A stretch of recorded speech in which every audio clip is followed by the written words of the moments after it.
first. This family and Michelle are really, really good people.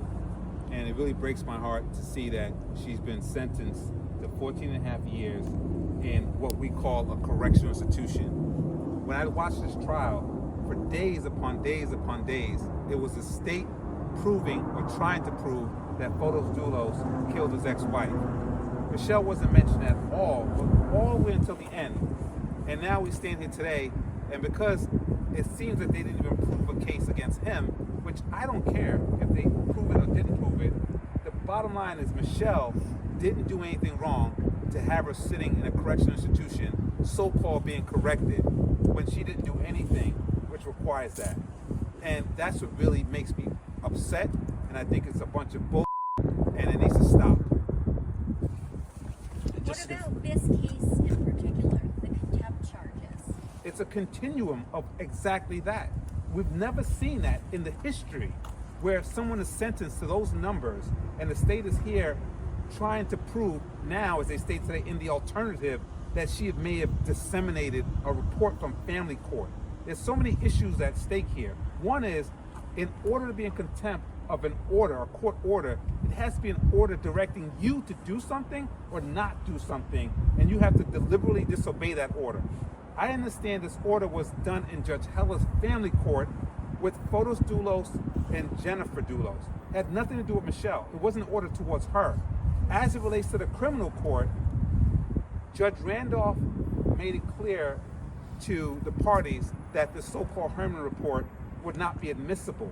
That's an admissibility determination, not an order. If it's not admissible into evidence, that's one thing, that's fine. But that wasn't an order. The order came from family court. As it relates to the criminal court and dissemination, which they call it now, Law and Crime, one of their employees was directly told to not shoot the screens of anything on counsel's table.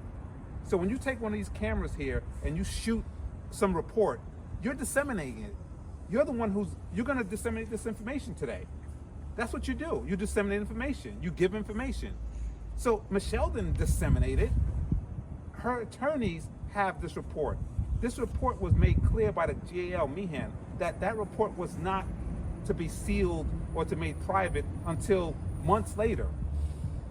So the parties had it, Photos had it, Jennifer had it, everyone had this.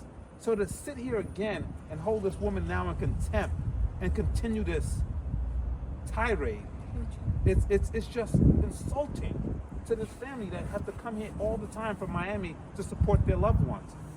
What are we talking about? They've even appealed one of the charges that it's ridiculous.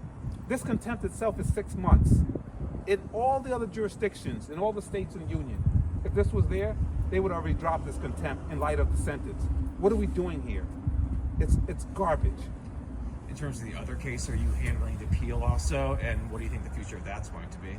No, the appeal is being handled by the Public Defender's Office, which is doing a great job on that. You guys don't know this, but the reason why I came in today is because the attorney that the family had handling the contempt was filing a motion to withdraw because he demanded more money, and the family didn't have the money. They didn't have the money to pay him more money, so they brought me in. And so I've been working with this family. I know this family. I love this family. And so I came in to assist this family. It has nothing to do with the appeal. The appeal is because Michelle has no money and the family is tapped out. They had many lawyers in this case already, and my heart is here to help them. And so this my appearance doesn't affect the appeal, doesn't affect the public defender's work, and they're doing great work on the appeal. And thank God that they're there to help Michelle because she's now without an income. We all know, and this is true, you can have rich family members, but you wake up and you better put coffee in your own cup because they're in California somewhere living a life. And all you do is brag about them at cocktail parties, but they're not coming to make sure you're okay. So this family is doing the best they can to support Michelle. The public defender, Pam Nagy, and the team are doing great work. We're very confident this will be overturned. And at that point, they're going to have to either find a public defender locally to retry the case, or if I'm fortunate enough to stay on the team, I'll be here with them to work with them throughout that. But we have to take this step by step.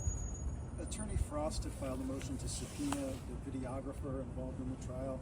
Are you familiar with that motion? Do you plan to adopt it at the trial? Yes, yes. Mr. Frost, although he's not in the case anymore, he's been cooperative, and he sent an email to Law and Crime letting them know that I'm in the case now, and their employee, Mr. Morgenstern, who was the photographer, has agreed to come willingly without starting an action in Massachusetts. So he will be coming as we need him for trial.